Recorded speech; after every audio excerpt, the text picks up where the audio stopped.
Namo Amida. Namo Amida Buddha.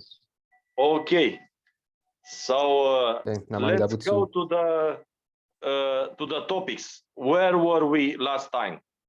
Yes, the 12 lights? Yes, Sensei. Actually, we were in the 12 lights of Amida Buddha. That would be the topic number 23. 23. Okay. Okay, so today we will start with this topic. This is explained in the commentary on the larger sutra, on the commentary on the Buddha, on the sutra on the Buddha of Infinite Life, the commentary of Yosho Sensei. It would be in section 11. That would be page 267, 267. So for those who are studying along, go there to page 267. And then you will see the section 11, that is the explanation of the light of Amida Buddha. Okay. Actually, Shinran Shonin has a writing, a text, in which he explains the 12 lights of Amida Buddha. And only like let's say like a specific fact or like something worth noting is that in the Amidaji liturgy that we do, that we practice at Amidaji, we recite always the 12 lights of Amida Buddha. Okay, Muryo Kobu, Muhen Kobu, those are the 12 lights of Amida Buddha. Yeah? And the reason why we mention these 12 lights is because Shakyamuni Buddha did. Shakyamuni Buddha himself, in section 11 of the larger sutra, he called Amida Buddha and he explained to Ananda that Amitayus, the Buddha of Infinite Life, is called by the following names. And this is Shakyamuni Buddha speaking. Okay, so I will call, I will first quote Shakyamuni Buddha in the larger sutra. So Shakyamuni Buddha said, the majestic light of Buddha Amitayus, Amida, is the most exalted. No other Buddha's light can match his. The light of some Buddhas illuminates 100 Buddha lands, and that of others 1,000 Buddha lands. Briefly, that of Amitayus illuminates the eastern Buddha lands as numerous as the sands of the Ganges River. In the same way, it illuminates the Buddha lands in the south, west, and north, in each of the 4 intermediate directions, and above and below. For this reason, Amitayus is called by the following names: the Buddha of Infinite Life, of immeasurable light, the Buddha of boundless light, the Buddha of unhindered light, the Buddha of incomparable or unequal light, the Buddha of light that is the Lord of the blazing light, the Buddha of pure light, the Buddha of the light of joy, the Buddha of the light of wisdom, the Buddha of uninterrupted light, the Buddha of inconceivable light, the Buddha of inexpressible light, and the Buddha of light surpassing the sun and the moon. Okay, so this is the source of our understanding of these 12 lights of Amida Buddha, explained by Shakyamuni Buddha himself. And then we have the explanations of Shinran Shonin, who has a writing or a text explaining the meaning of all of these lights. Yes. Let's first start with infinite light, Muryo Wu. Yes, the Buddha of infinite light, of immeasurable light. Yes. Then Shinran Shonin mentions here the Contemplation Sutra. The Contemplation Sutra says the following: concerning the immeasurable infinite light, the Contemplation Sutra states, this is Shinran quoting the sutra. He says, the Buddha of immeasurable infinite life possesses 84,000 features. Each feature possesses 84,000 marks. Each mark gives forth 84,000 beams of light. Each beam of light shines everywhere throughout the worlds of the 10 directions, or the 10 quarters, grasping and never abandoning sentient beings of the Nembutsu. Then Master Shinran quotes Master Genshin, yes, which is the 6th patriarch of Jodo Shinshu Buddhism, yeah, before Honen. He says, each feature gives forth 705 kotis and 6 million beams of light and appears resplendently ablaze. Such is the light given forth by each feature. Know how much greater the light given forth by all the 84,000 features must be. Because of the greatness of the numbers of beings of light, the expression immeasurable light is used. So the beings of light emanating from the features and marks of Amida's transcendental body, that is the Sambhogakaya body. Remember, Buddhas have the Dharmakaya, Sambhogakaya, and Nirmanakaya. So the lights emanating from the body of glory, or the Sambhogakaya body of Amida Buddha, are infinite. Yes.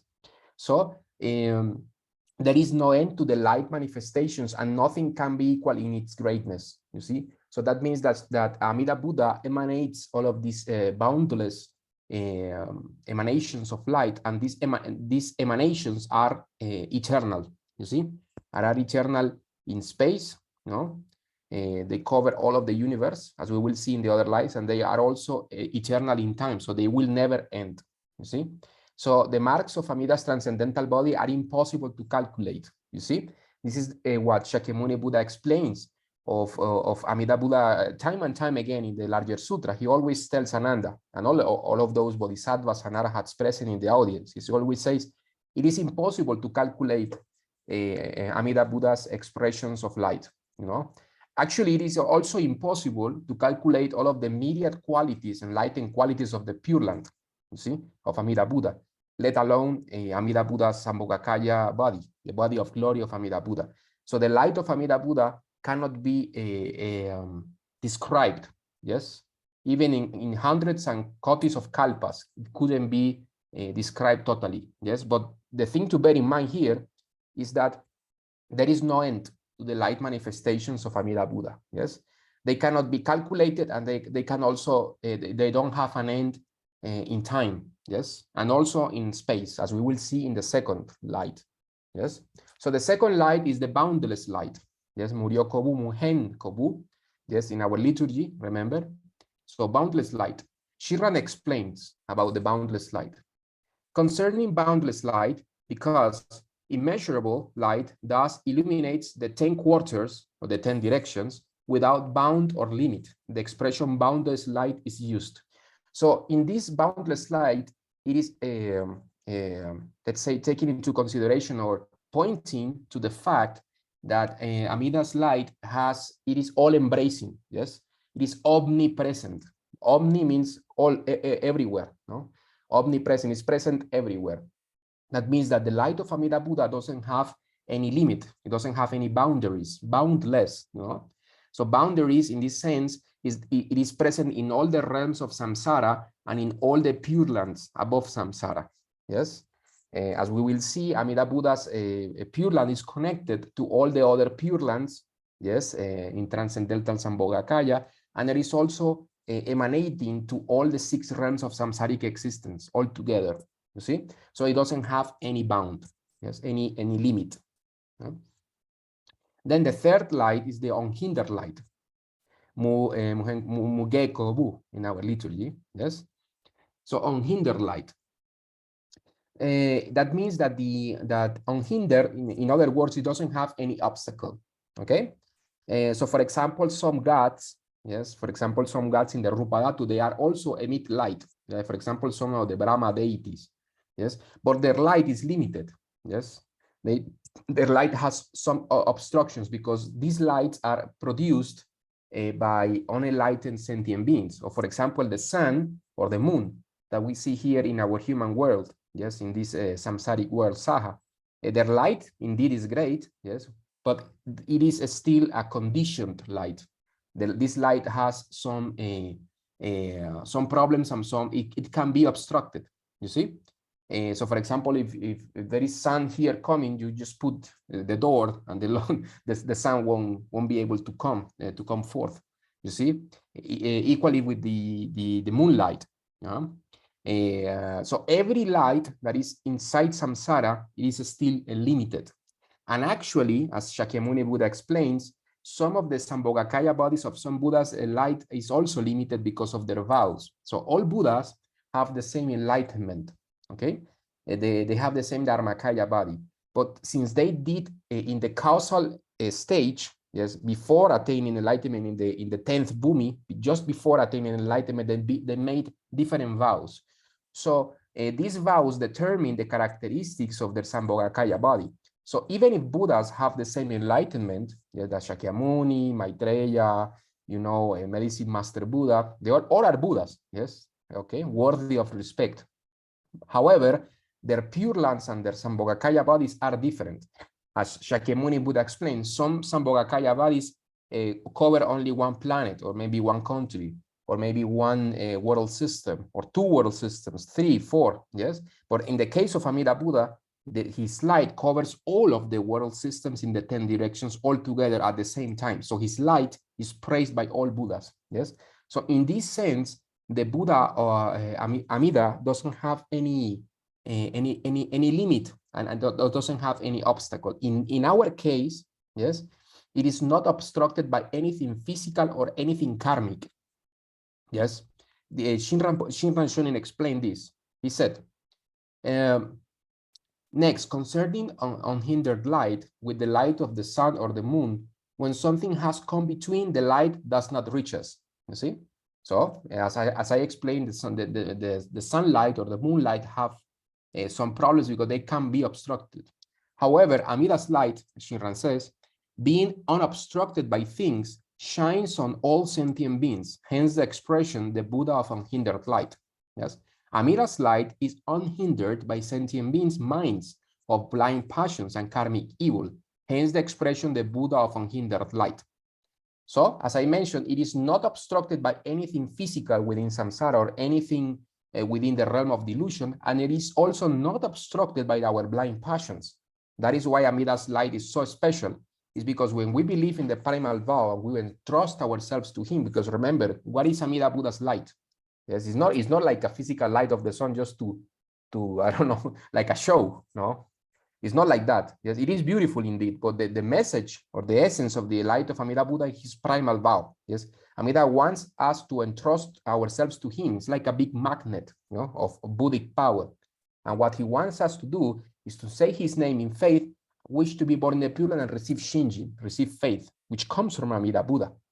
So in this case, not even our blind passions, that we are evil beings indeed, yes, liable to fall into the 3 evil realms, but when we receive the light of Amida Buddha and we hear his primal vow, then the light of Amida Buddha penetrates our heart, and even our blind passions are not an obstruction, yes? In the case of other Buddhas, our blind passions, they present a problem, because in order to be born in other Pure Lands, like let's say, for example, Medicine Master Buddha or Avirati, the Pure Land of Aksobhaya Buddha, you have to be an Arahat at least. So you have to purify yourself to go to the Pure Land.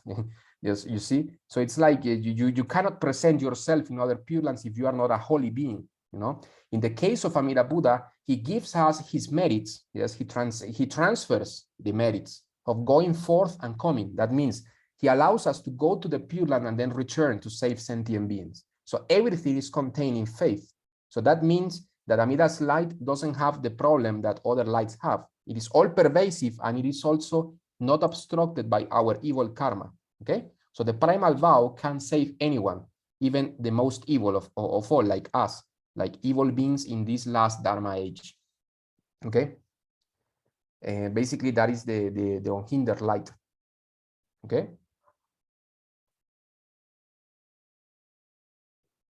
All right. And then we have the 4th and the 5th light, which are explained together here in the book by Yosho Sensei.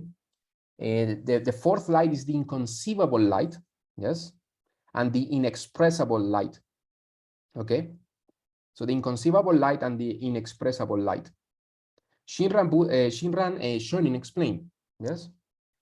Concerning the Buddha of inconceivable light, even Shakyamuni Tathagata thought that the virtue of the light of Amida Tathagata cannot be comprehended. Because it cannot be comprehended, the expression Buddha of inconceivable light is used. Okay? As we see, for example, in the Tanisho, in many passages in the Tanisho, Shinran Shonin explains to Joembo and to other of his disciples in his letters, for example, in the Matosho, he always says, never calculate. Yes, don't think that you can comprehend Amida Buddha's light. This is only comprehended by enlightened beings, by Buddhas, yes, and especially by Amida Buddha himself. So we shouldn't try to calculate. Yes. Why? It's because the primal vow, the Pure Land, and the Nembutsu, yes, and the Sambhogakaya body of Amida Buddha were created by Amida Buddha himself. Okay, so Amida Buddha is taking us to his Pure Land. He has created the place, he has created the vehicle or the method to go there. Yes, so we should all just accept that we cannot comprehend this. So inconceivable means that we cannot understand, especially on unenlightened beings. Only Buddhas know the mechanism or the functioning on how it works. Yes, only Amida Buddha himself and all the Buddhas know this. Okay, for us, we are like a peasant. So the only thing we can do is to trust the engineer and to trust the pilot. In this case, we trust Amida Buddha, since he is the creator of primal vow and the creator of the pure and the creator of the Nembutsu. Okay, so in this sense, we cannot calculate. So Shinran, he says to many of his disciples, I think that it was like a thing that he constantly said, no? Never try to calculate, never try to think that you can understand Amida Buddha's design. The only thing we can understand is what Amida Buddha asked us to do, which is to entrust ourselves to him, yes, to say his name and to wish to be born in his Pure Land. Other than that, we only have some hints in the sutras, some analogies that we can understand. But the thing is that the only thing that we can do now is to trust Amida Buddha.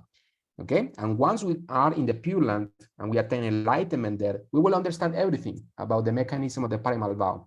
For now, the only thing we can do is to follow with faith the primal vow, because there is no way for us to understand the mechanisms of the way an enlightened mind works, and a mind that is free from space and time. Okay, in our case, we are only bombus, no, beings possessed of evil passions. And actually, we are not even wise among samsaric beings. So even in samsara, we are foolish. Okay, so we should only entrust ourselves to Amida Buddha. Okay, and then Shinran, yes, then goes on to explain the inexpressible light. So explain inconceivable and inexpressible. Yes, inexpressible light in this is Mushokobu, which is Shakyamuni Buddha states. Says Shinran, that the virtue of the Buddha of inconceivable light is difficult to expound fully. It means that words cannot describe it. For this reason, the expression inexpressible light is used. Thus, Master Tan Luan, says Shinran, in the Gathas, in praise of Amida Buddha, combining Buddha of inconceivable light and Buddha of inexpressible light, states, this is Tan Luan, I take refuge in the Buddha of inconceivable light.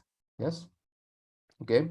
So with one's own mind of self-power, it is impossible to reach the land of the Buddha of inconceivable light.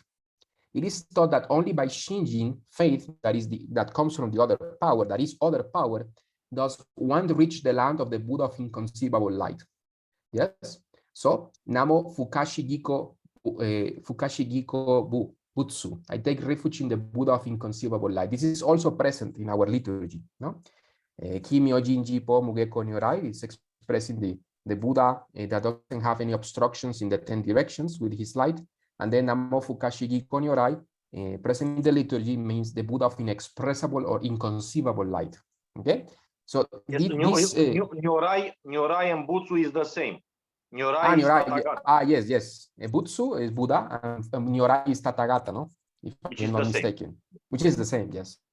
It's synonyms. Yes, Sensei. So indeed, this is a very important teaching of Shinran that he constantly explains in the Tanisho, that we shouldn't try to calculate with our minds to understand the workings of the enlightened mind of Amida Buddha. Okay. Then we have the light of purity. Yes, it's the sixth light, explained here in page 277 in the commentary of the larger sutra.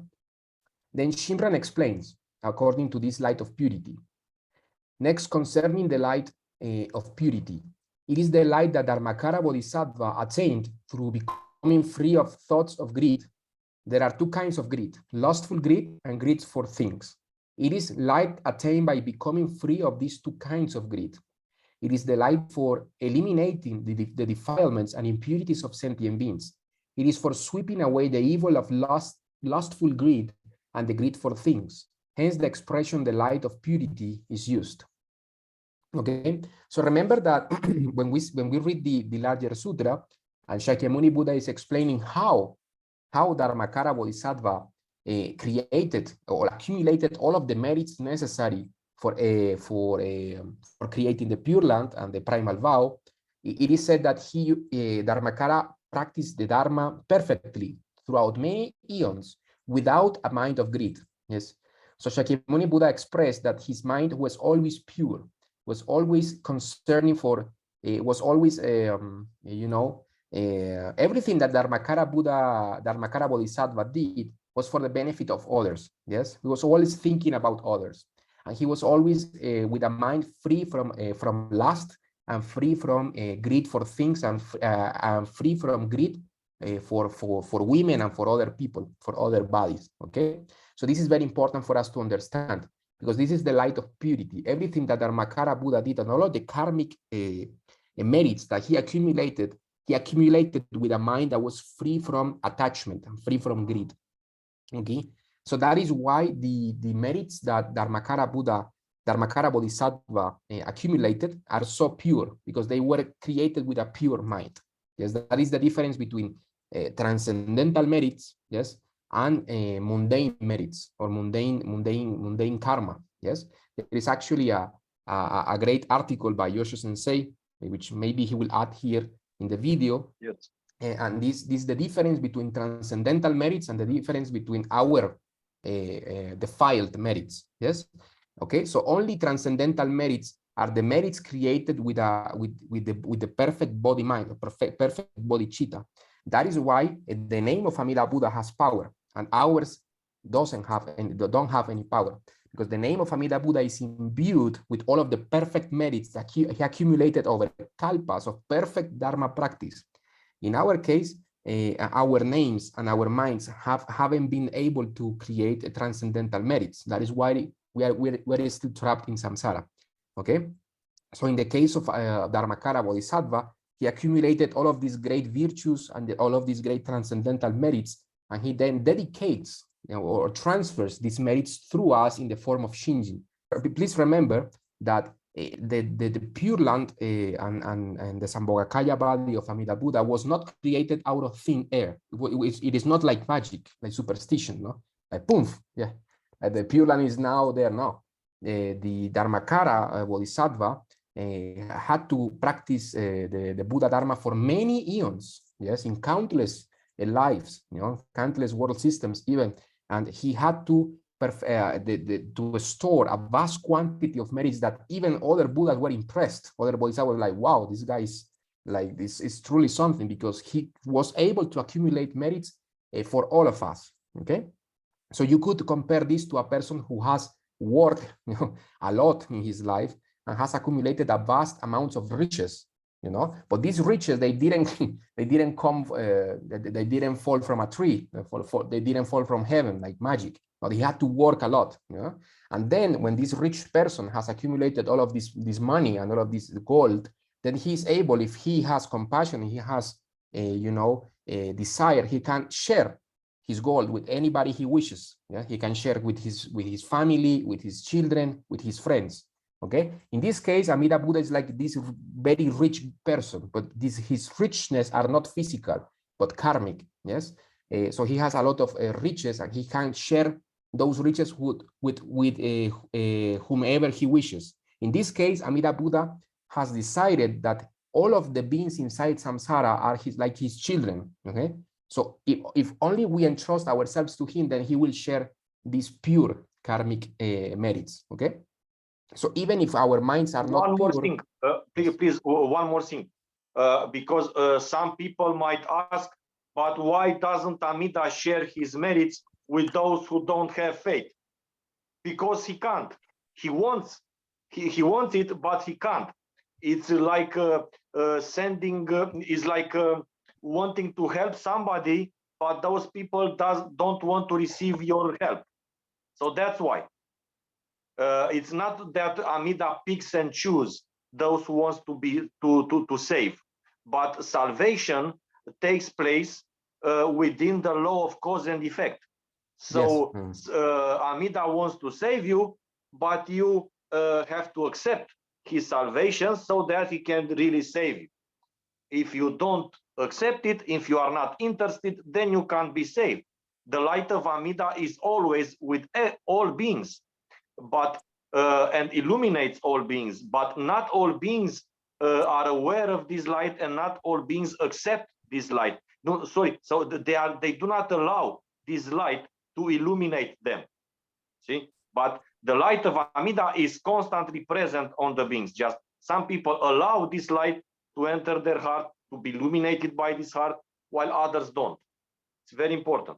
Yes, yes, indeed, Sensei. And remember, when we talked about the preciousness of human birth, many human beings are not interested in spirituality, in general spirituality, yes. And in the Dharma even less. No, many of them are following samsaric religions, or are interested in wealth and fame.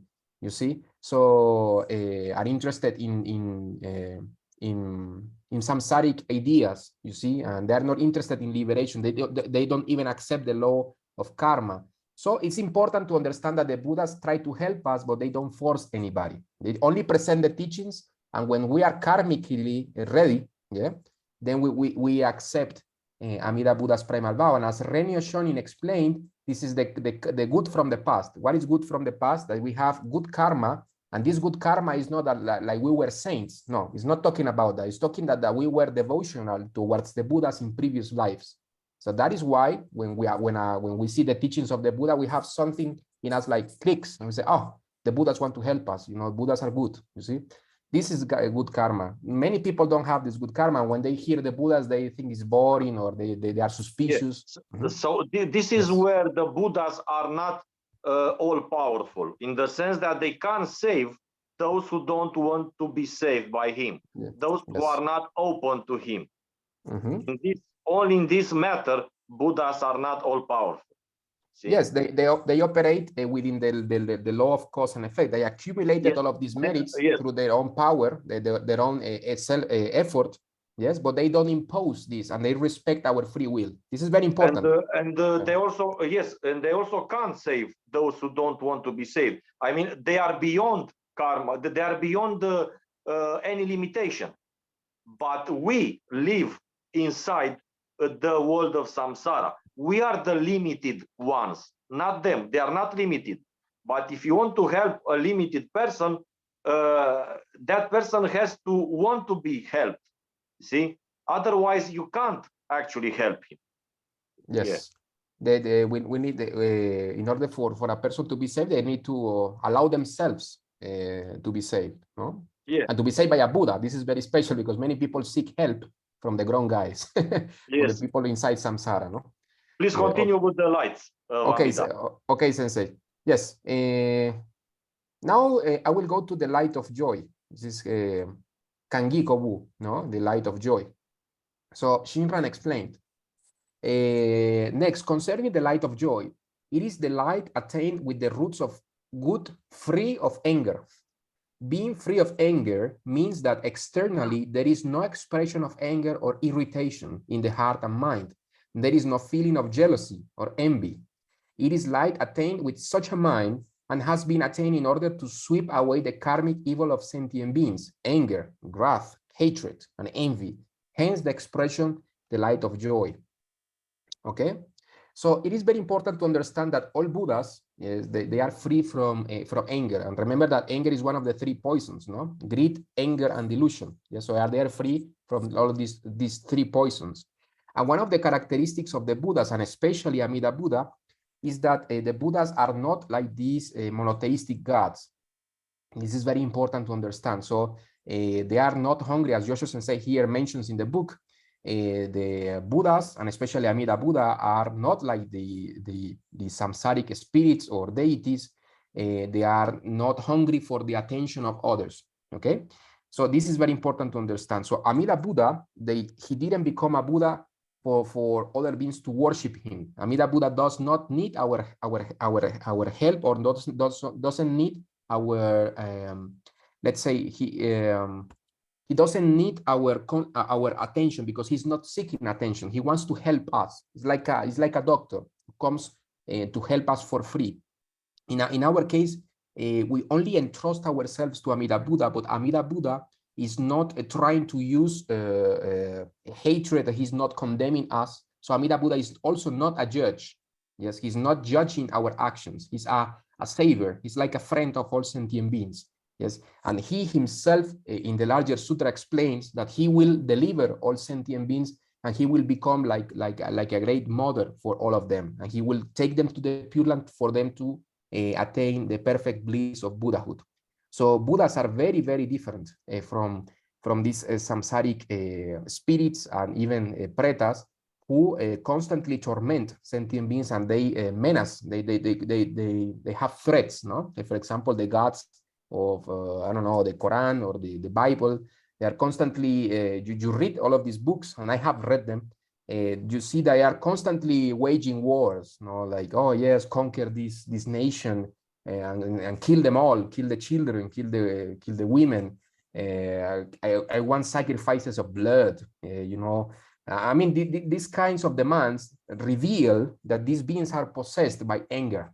Okay, in this case, Amida Buddha is not like that. He has a mind full of compassion, like all Buddhas, free from anger and full of compassion and wisdom. So that is why this light is the light of joy, no? The light free from anger. Yes, because this light was created through the perfect practice of the paramitas, of the perfections of compassion, wisdom, diligence, so on and so forth. So that is why this light is very different from the light of the false splendor of pretas and samsaric deities. Yes, who want to control others through religion.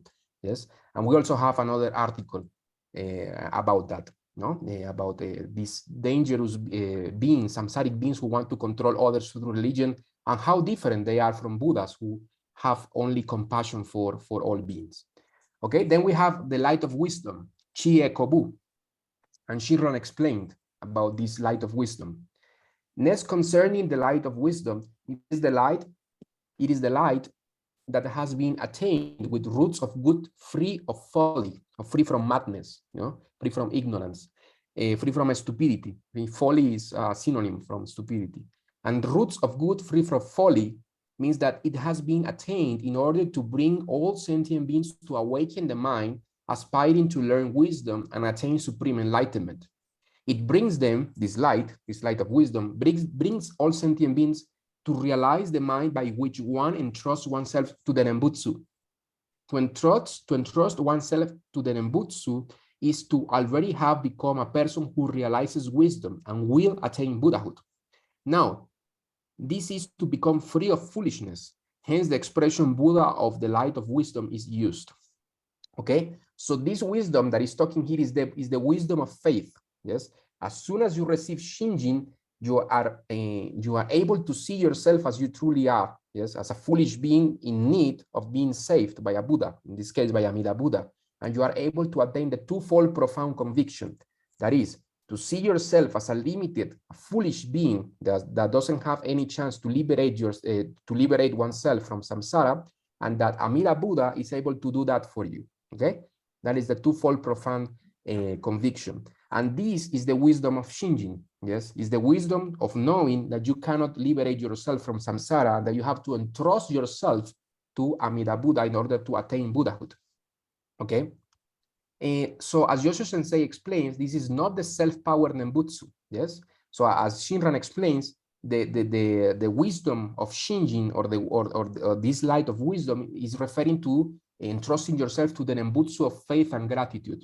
In other words, to the Nembutsu according to the 18th vow. Yes, the wisdom, the Nembutsu of faith and gratitude as it is explained, yes, in our tradition. So to entrust oneself in this way and to say the Nembutsu of faith is to already have become a person who realizes wisdom and will attain Buddhahood. Why? Because, as we explain in Jodo Shinshu, when we receive Shinjin, we attain the stage of non-retrogression, in the sense that it doesn't matter what happens to us, we are assured of being saved by Amida Buddha once we die, and then we go to the Pure Land where we will surely attain Buddhahood through the power of Amida Buddha's vow. Okay, so this is very important. As soon as we receive this perfect wisdom of Shinjin and we entrust ourselves to Amida Buddha, then we have the assurance of going to the Pure Land. So in that sense, we attain this perfect wisdom. And this wisdom is attained through the other power. It's not that we are wise or that we have a very, very good Buddhist or anything. No, we entrust ourselves to Amida Buddha, and then when Amida Buddha gives us Shinjin, then he himself ensures that we don't lose Shinjin, yes, and that we attain this wisdom to entrust ourselves to him. So in another way, this faith in us, or this wisdom of faith, is like an echo of the power of Amida Buddha in us, okay? So this kind of wisdom, as Jodo Sensei explains, is the twofold profound conviction. Yes, and I repeat, to know that we are people of karmic limitations, incapable of attaining Buddhahood through our own power. Yes, and second, to know that only Amida Buddha can save us through his other power, the Tariki. Yes. So as Master Shantao explains, this deep mind, or this profound conviction, has these two aspects: to know that we are basically in big trouble if we don't entrust ourselves to Amida Buddha, and we will keep on falling even to the lowest realms. Yes, if we are left to the at the mercy of our own evil karma and foolishness, and then if we only entrust ourselves to Amida Buddha, then we will go to the Pure Land automatically through the power of Amida Buddha himself. Yes, this is very important. So this is the light of wisdom, Chi Ekobu. The unequal light, Omutai Kobu, is explained by Shinran like this. This is the next slide. It says, next, concerning the unequal light, because there is no light equal to that of Amida, the expression unequal light is used, okay? So Amida's light is superior to the Sambhogakaya lights of all other Buddhas. That is why other Buddhas, according to the 17th vow, worship, or they, let's call it like they promote Amida Buddha's light. Praise. Praise. That is the word. They praise. Yes, they congratulate Amida Buddha. It's like they are saying, excellent Amida Buddha, you do have a method that is superior to our methods, so we praise your method. Okay, so that is why other Buddhas, they promote Amida Buddha's light, and they, of course, they have other methods. Yes, because they all have their Pure Lands and their own practices, and they teach sentient beings other methods in case they don't have the sufficient good from the past to entrust themselves to Amida Buddha, because that way they will be able to be born in his Pure Land and attain enlightenment faster and in a more secure manner. Yes, it would be safer for them to go to the Pure Land. However, not all beings have the karma to entrust themselves to Amida Buddha, so they are taught other methods to attain enlightenment through some form of self-power. Okay, but unequal light means that other Buddhas praise Amida Buddha's light and Amida Buddha's method of salvation. That is why we see, especially in Tibetan or Japanese art, always Amida Buddha is at the top of the head of Avalokiteshvara, Tara, Padmasambhava. We see all of Buddhas always have Amida Buddha on the crown of their heads, above them. That is to say that they want us to entrust ourselves to someone that is superior to them, someone who has a better method, okay? However, all Buddhas teach a variety of methods according to the particular karmic conditions and proclivities of each sentient being, okay? So Buddhas have perfect compassion, so they teach the method that is best suited to the capabilities of sentient beings, okay? However, the best method so far that any Buddha has created is Amida Buddha's primal vow. Yes, Amida Buddha's primal vow is unequaled. That is why his light is omnipresent. Yes, and it is embraces all of the world systems at the same time, unlike other Buddha's light, which are somewhat limited in their power to save sentient beings. Now, the other light is the Lord of Blazing Light, En no Kobu. Yes, Shinran explained. Next, concerning the Lord of Blazing Light, the brilliance of the light is likened to blazing fire at its height. It is stated that it is like flames at their height without any smoke. Yes. So in this sense, Amida Buddha's light is compared in this analogy like to a big fire. Yes. And this fire is so powerful that it doesn't have even smoke. So you throw there some piece of garbage and it is completely consumed.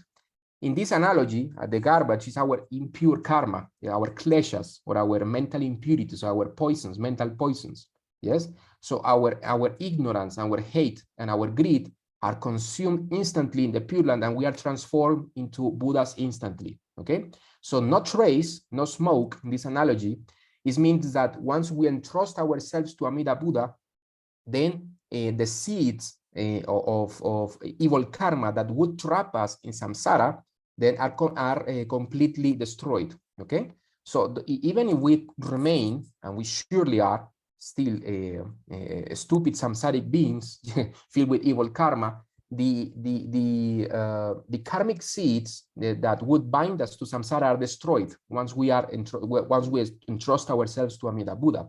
And once we go to the Pure Land, then all our evil karma will disappear. Yes, so it could be compared like you throw a piece of ice to a big fire, it will transform into water instantly. Yes, so in this sense, Amida Buddha is like a big fire that purifies all of the evil karma of sentient beings. Yes, but remember, all the karma is completely purified once we are born in the Pure Land.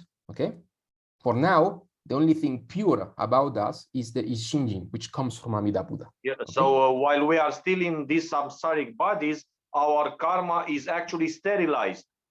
Sterilized, yes. And it is rendered useless.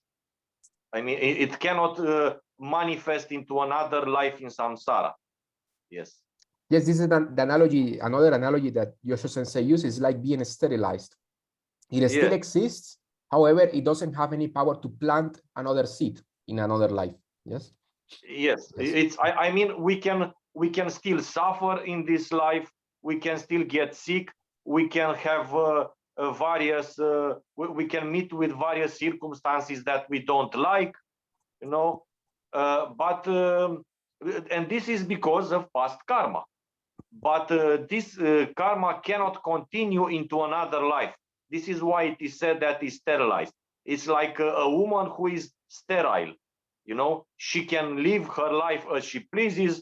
She can do many things during this life, but she cannot conceive a child. So we cannot create karma for the future. Yes. Yes. Okay. Yes, indeed, sentence. Thank you. Yes, indeed. We cannot create a further evil karma that will create another life in samsara, which is actually the most fearsome feature of karma. That is like a perpetual cycle. No, in this case, once we receive Shinjin, then this cycle is ended, and when we go to the Pure Land, then we will be completely purified by the light of Amida Buddha that resembles like a big fire. No? And then we have the other light is the uninterrupted light of Fudan Kobu. Yes, Shinran explained. Next, concerning the uninterrupted light, this light shines without discontinuance and without cessation. Yes, so there is not a single moment when Amida Buddha stops sending his light. So that means that Amida Buddha doesn't take any vacation, let's say, okay?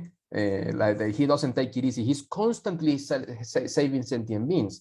And this is a feature of the Buddhas in general. Yes, when they attain nirvana, they are constantly active for the benefit of all sentient beings. And this is no different for Amida Buddha. Yes, so Amida Buddha is constantly present everywhere with his the power of his vows, trying to let's say to bring all beings under his influence so that they can be born in his Pure Land. Okay, so this is very important for us to understand. Amida Buddha is constantly trying to help all beings in the universe. Yes, by many methods. Okay. Then we have the light surpassing the sun and the moon. This is the last light. Yes, and then we end this topic. This is a Chonichi ga Kobu. Yes, the light that surpasses the light of the sun and the moon. Shinran explains regarding this light. Surpass means that the light of Amida Buddha excels that of the sun and the moon in order to bring us to know that it excels and transcends all other lights. The expression surpasses the sun and the moon is used. As Yosho Sensei explains, all lights in samsara are conditioned, yes, because they are emanated through a conditioned phenomena. Okay, so all the samsaric phenomena are conditioned, because everything in samsara is produced by a conditioned mind, by the three poisons. Okay, so everything, even this, the light of the sun or the moon, is a light that would eventually be extinguished, because remember that everything in samsara is impermanent. Yes, so this world system would at one time, yes, in the future, it will be eliminated, or it will be destroyed. In the case of Amida Buddha's light, it will never be destroyed, you know, because the Sambhogakaya of Amida Buddha is eternal. So the light of Amida Buddha is also eternal, because it's a consequence of his Sambhogakaya body. Okay. And then we have another section of here. I think it pertains to another question, is that to encounter Amida's light. What is to encounter Amida's light? Is to encounter his primal vow. Yes. So when we are karmically ripe, yeah, we have enough good from the past, and we were devotional towards the Buddhas in past lives, then we encounter the light of Amida Buddha, which is the message of the primal vow, and we can decide whether to entrust ourselves to him or not. Okay. If we decide to entrust ourselves to him, then all our karmic destiny, or our future, changes forever, because we are assured of attaining Buddhahood in the future. Okay. And this is explained here in this passage. And with this passage, I will end my explanation of this question, is that it says here, and this is from the Three Pure Land Sutras. Yes, it says here, sorry, from the larger sutra, it says here, if sentient beings encounter his light, Amida's light, their three defilements are removed. They feel tenderness, joy, and pleasure, and good thoughts arise. If sentient beings in the three realms of suffering see his light, if they will all be relieved and freed from affliction. At the end of their lives, they all reach liberation. Okay, so these thoughts of tenderness, joy, and pleasure is not like we are constantly feeling happy. No, this is a misinterpretation. Actually, what this means is that we are relieved by the burden of having to reach enlightenment through our own power, which is actually the heaviest burden that beings have. Yes, if they didn't have Amida Buddha's help, then we would be almost like in the difficult situation of having to reach enlightenment through our own efforts. And this is almost impossible, yes, by all standards. Or it takes a lot of time. It's a lot of suffering. Okay, so once we entrust ourselves to Amida Buddha, then we know for a fact that Amida Buddha will be in charge of our enlightenment. So we can deposit or put all of this great burden is taken off our shoulders. So as Josho Sensei explains, once we entrust ourselves to Amida Buddha, maybe on the first moments and throughout our life, we remember this and we feel like a great relief.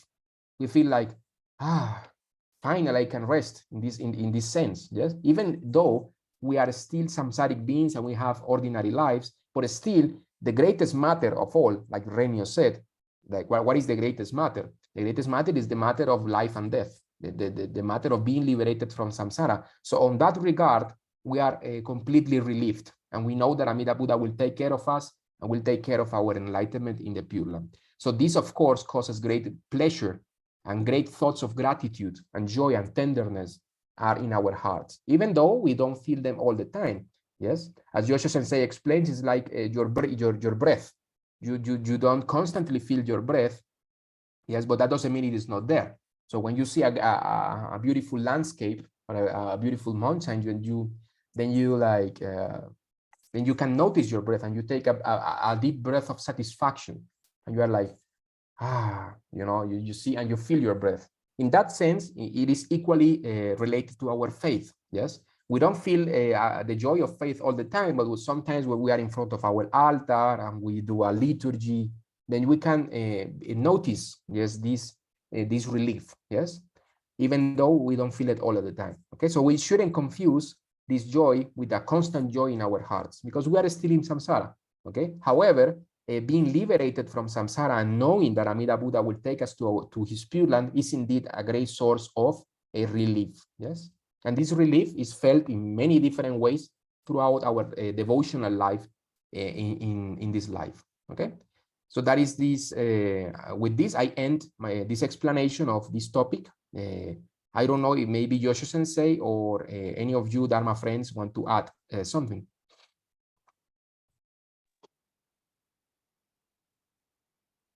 I'm okay with the presentation. If the other guys want to say something. That was one of the longest presentation because there are 12 lights. And in the book, they are also explained in detail with Yes, many passages. you take your time. So I also try to honor the explanations in the book because Yes. like 20 So pages. this is why Yeah. you guys, when you listen again to all the videos, and this is my advice, that you should, after we finish all these presentations of the 71 topics, you just go to the beginning and listen and read all the related articles that are posted in the description of each video. Yes, and even now, after we post these videos, when we post a new video, rewatch the video and then read the articles. That's very important because they also contain lots of passages as well as footnotes, very important footnotes. Okay. Yes, only a recommendation for those studying is that actually the topics, I mean, you need to read the books, and it is not avoidable for if you want to become a lay teacher or a nun or a priest, a monk or a nun. But it's important to keep in mind that each question is related to some specific passage of the book. So it's very easy, okay? It's not like they are hidden somewhere. No, they are in plain sight.